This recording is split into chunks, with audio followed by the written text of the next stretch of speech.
hozir pulga sotib olgansan deding-ku, endi senga tegishli bo'lgan. Bizni xalq taniydi, juda ko'p kishi taniydi. Biz kimgadir ko'rinsak, kimgadir qovog'imiz solib, kimgadir yomon fikr bildirsak, bizni ko'chada hamma aytadiki, bu kibrlangan, bu palondaqa, pistondaqa deyishadi.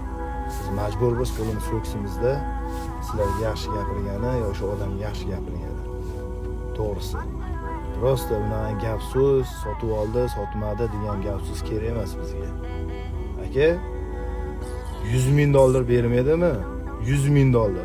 Hayotimda sotilmayman aka, ishonavering. Hayotimda. Pulingizni olib shunaqangi uraman o'sha yerda, ishonavering. Voy, men senga pul to'lab qo'ygandimmi deyolmay qolasiz o'sha yerda aka. Jog'larini sindirib yuboraman aka, Allohning ismi bilan. Hayotimda vatanimni, o'zimni orimni hech qachon pulga sotmayman aka, ishonavering. Hech qachon. Bu gapni eshitib qo'ying, xo'pmi? Hayotingizda menga aytmang boshqa. Jangni pulga sotib oldingizlar. Agar udar tegmagan bo'lsa, mana shu yerda yirtib yuborgandi, mana shu bitib qoldi. Mashtim yirtilib ketgandi. O'sha boyda ko'rsangiz, mashtimdan qon oqib turgan bo'lgan. U udar tegmasa, bunaqangi darajada vikil uchib bo'lmaydi odam. Men hayotimda bunaqangi darajada o'chib qolmaganman.